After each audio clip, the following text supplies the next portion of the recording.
Rocket League is hard.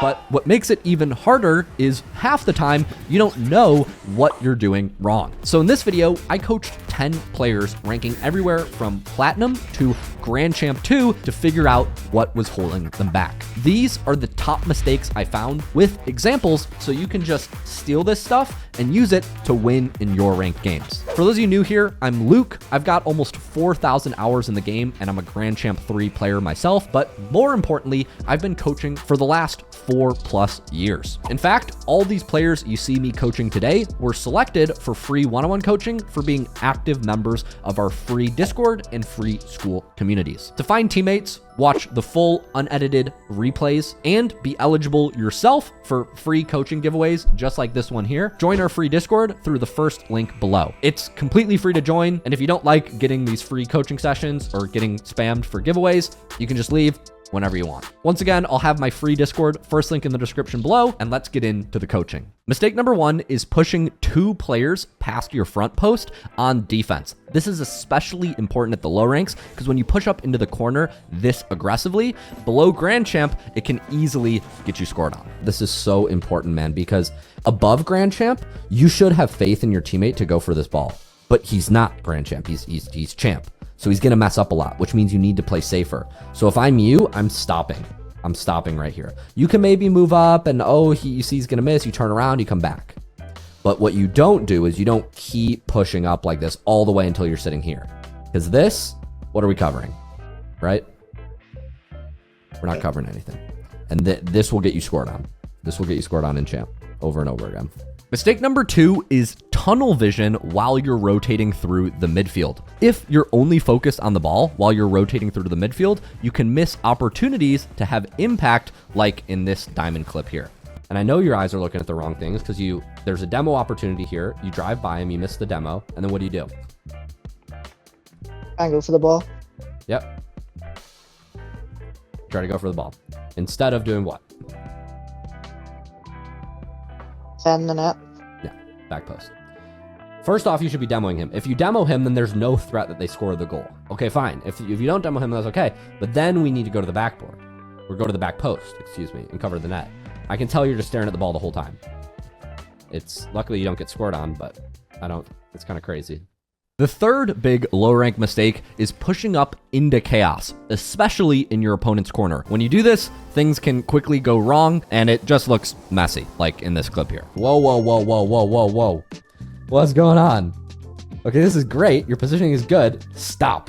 Like right here. Stop. Do not drive forward. Because right now, look at this map. This is how I know it's a diamond lobby. This positioning is going to screw you in the corners because you're not covering anything, right? One touch beats both of you. Luckily it doesn't, and instead one touch beats the opponent, but there's no reason for you to be here while your teammate's here. Does that make sense why we just stop? We just want to stop here or even turn? Yeah. There's a lot of this tomfoolery that happens in Diamond and Platinum where like suddenly 4 players are just sitting on top of the ball. Whenever that's happening, you are not one of them. That's my rule for you, okay? Okay. Mistake number 4 is another back post mistake, specifically entering the corner with the ball. Why? Because it leaves your backboard open, like in this clip here. Okay, we play back, we wait for teammate. Let's get to back post. Okay, so when we get to these moments where it's like, oh shoot, we have 2 people in the corner right now. You have time, Nathan. I want you to get in the habit of going back post here, okay? You have time to get to the back post. Let's go get to the back post. So once again, ball goes over your head, you can't do anything. Anything on the backboard is just a free center. Does that make sense? Yes. Next up is not punishing double commits. I rarely suggest you full challenge in your opponent's corner, except if you see something like in this clip. Champs are going to do this all the time, where they'll put 2 people in the same corner because champs just can't be patient. They can't sit and wait. But that's what you have to do in champ. You have to wait because your teammates are champ and they suck. So you going for this ball is actually very high. It's a high percentage play because you don't need to win the 50. You just need it to go middle. Because right now it's a 2v1. So if you just hit the ball and it goes middle, you probably get a goal. See, because your teammate's 100 boosts waiting for you to center him. Like, if you can just challenge this ball, like right here, boom, you just dive, and anything happens to it, right, your teammate scores. Probably. Or he should. Good pass. Yeah, but now it's too awkward. Too much time has gone by. The defense has recovered, so you're not going to get a goal there. It's a good try.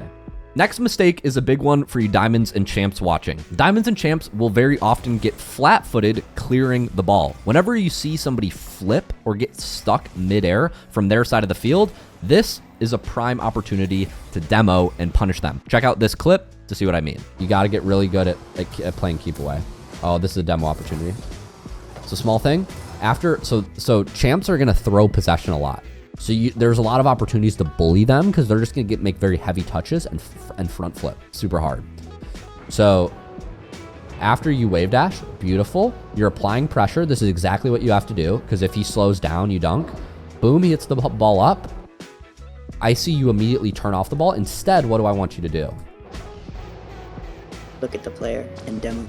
Yeah, demo him on his landing because he can't move. He's stuck. He should die here.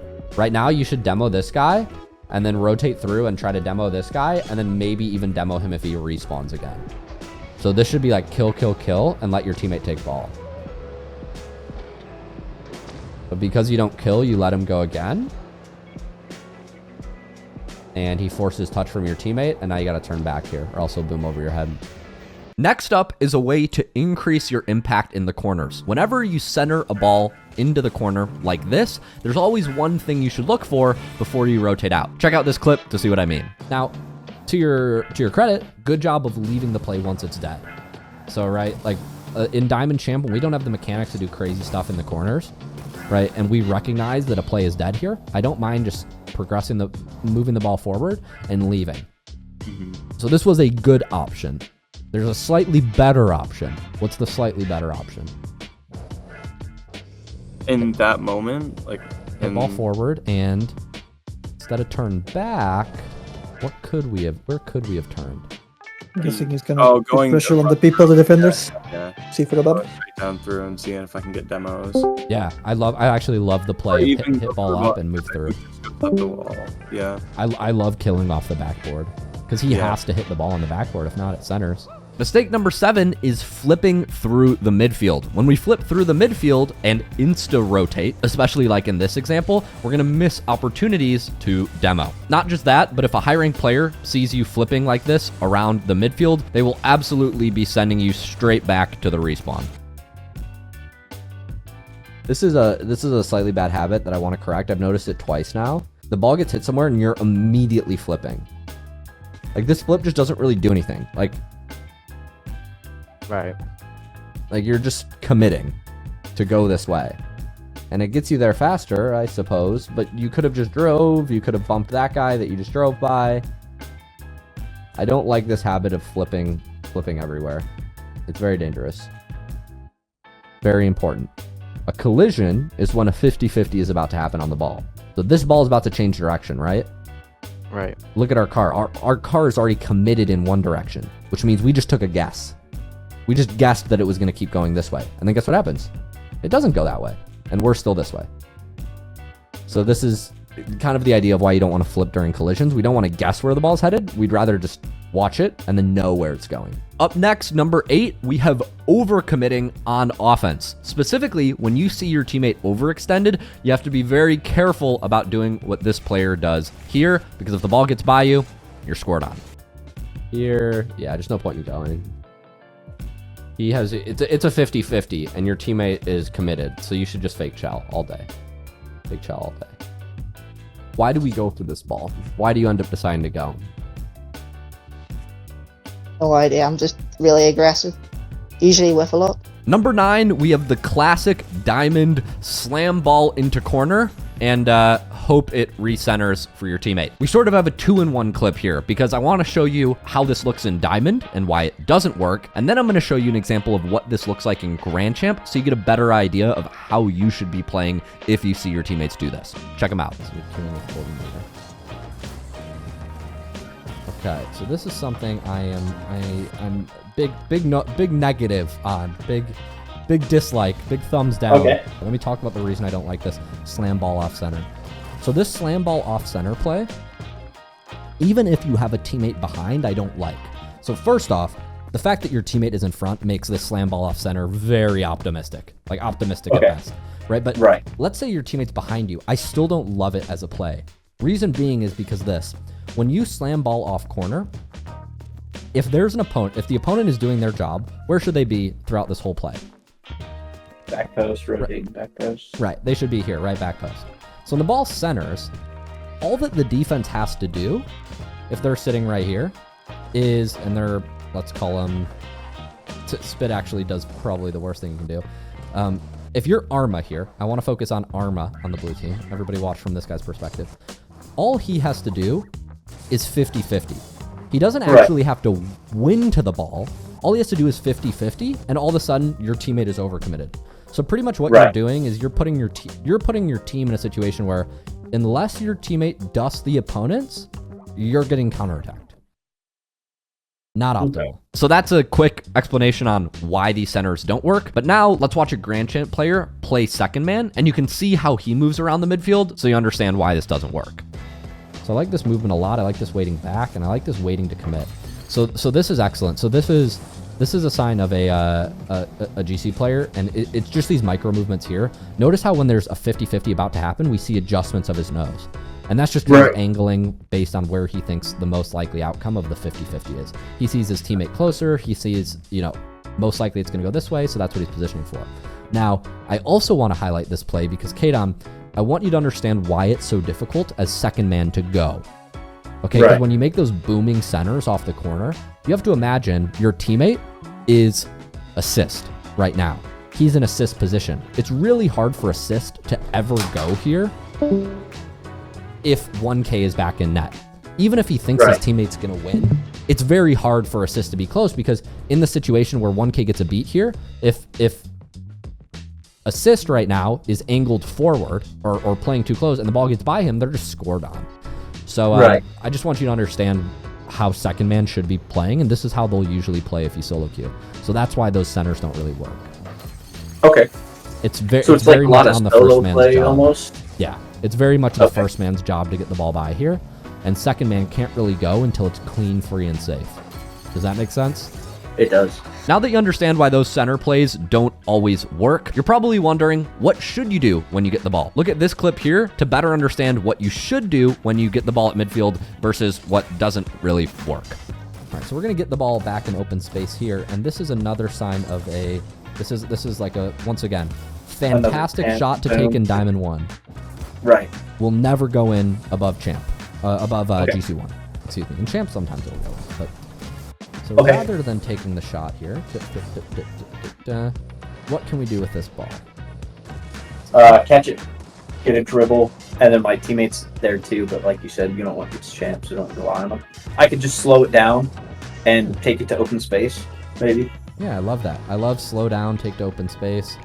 The ball's coming to the midfield. We just don't need to rip a shot yet, because this is like a low percentage shot. This is like a 10% shot. Especially now seeing like Spit's out of play. The Armicos guy turned back towards his net, so I had time. No one was rushing.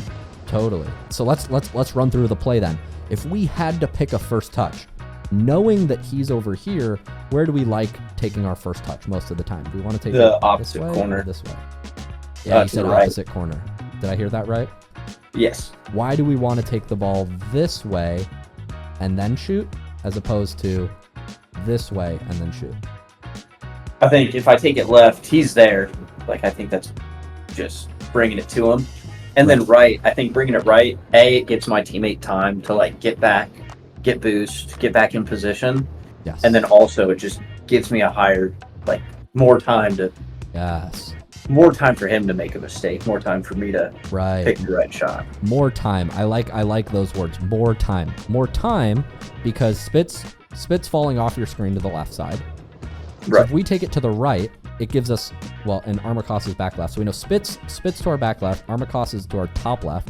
If we take it left, it might work, but if we make a heavy touch, there's less room for error. Armicos could challenge. We don't have much time. If we take it right, we're avoiding bump from that guy over there. So he's completely out of the play. and Armacost has to drive out and come to us if he wants to challenge, and then he's got to turn back. Makes it very hard for him to defend. Right. So that's correct. Now that you understand offense theory, let's talk about everybody's favorite, kickoff theory. If you're often first to your kickoff, but you still end up losing, or you just don't know why you're losing every single kickoff, make sure you're timing your dodges right and following the right way to dodge on kickoff that I explain here. Okay, well, let's break down why we're losing kickoffs then for a second, if you're cool with that. Yeah, I'd like to know about that.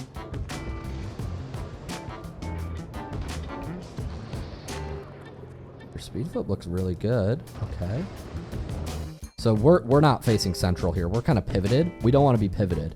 We can connect with the ball off center, but we always want our nose facing, dead on. Okay.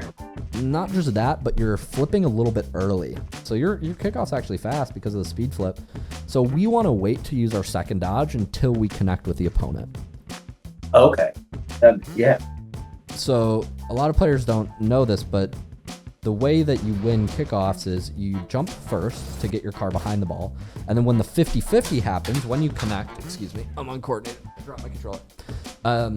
When you connect with the opponent, that's when you use the second dodge. So if your kickoff is fast, in other words, if your kickoff is faster than the opponent's, you need to flip later. You use your second dodge later. And by the same token, if your kickoff is slow, if you're watching and you're always late to the kickoff, then you actually want to flip sooner. So you should touch this ball, push it, and then right here be using your second dodge to win it left. Sure. So it goes boom, yeah, that boom, makes a dodge. lot of sense.